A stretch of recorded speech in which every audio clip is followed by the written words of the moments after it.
Good afternoon. I've got a sweet ghost agate that I found in my collection. I can't remember exactly when I found it, but I just want to cut it right in half and polish it up. It's got some sweet bands in there.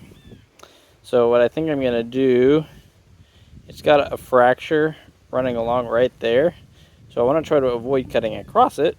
So I'm going to cut it right up the middle here. Hopefully then we'll avoid those fractures. But you can see kind of some of the bands that are in there.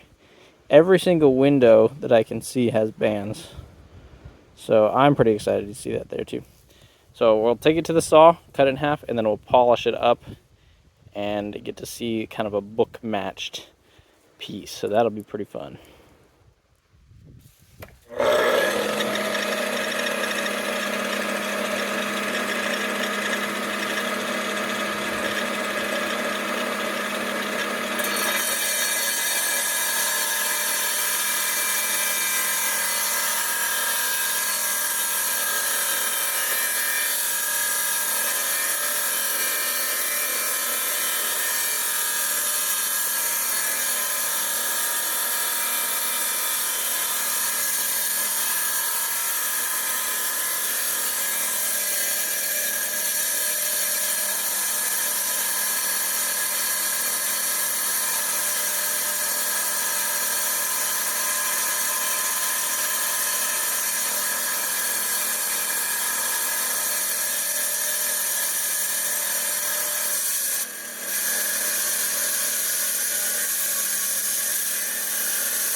Let me zoom out here. All right.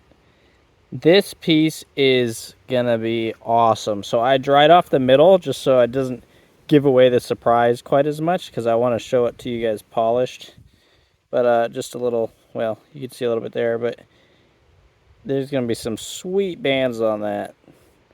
So polishing it will get rid of all those scratches, obviously. And this is gonna be so cool. Let's go get it on the grinder. Because the saw cuts it so flat, I don't really need to use the 60 grit, so I can just use the 220. So we'll get my water going. That's just this thing. All I do is turn that, and it's a gravity fed drip line from a half of a 5-gallon bucket I've got. So, you know, it works fairly well for what I want. And then my main goal here is it's just a little bit easier to polish it if it ends up having a little bit of a rounded top. So basically I'm trying to just round it just ever so slightly and not lose too much, because like this is pretty thin here. We'll probably lose a little bit, but that's okay. What I'm really excited about, I didn't see any fractures in this, so should be good to go. Let's get it going.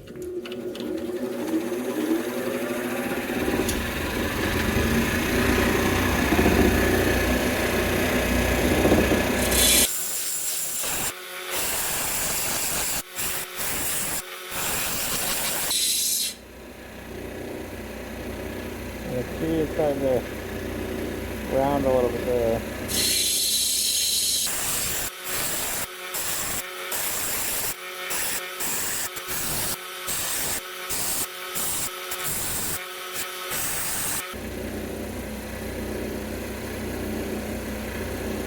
Alright, that should work.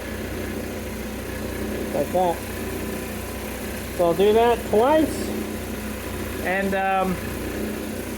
then what I'll do is I'll dry it off, and then you can see if there's any bigger scratches in there that need to come out.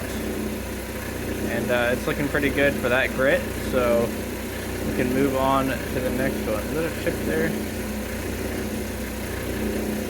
But the nice thing is you go to the next one, it's not too hard to go back if you need to. So we'll set that aside and do the second one. I've got my mask on, so it's a little harder to talk.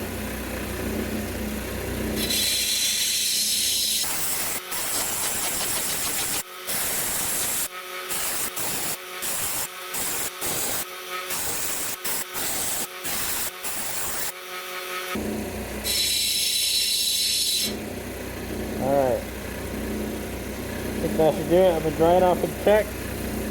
Yep, that's good. So we'll move to the next grits, and I won't show you all that, but we'll polish it all up, and I'll show you the end result. Alrighty, I got it out here.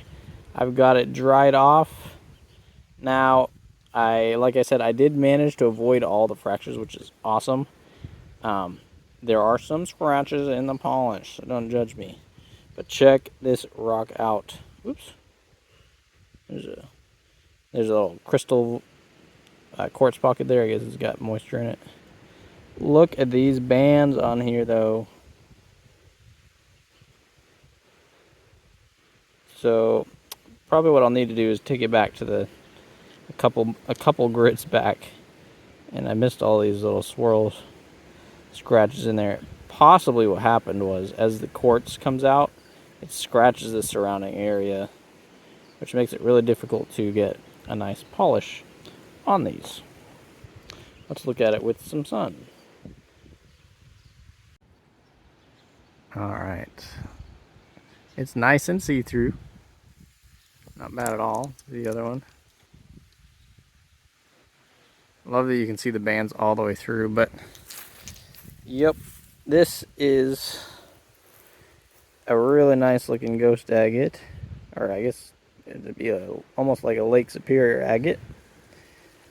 And yeah, thanks for watching. Hope you guys enjoyed.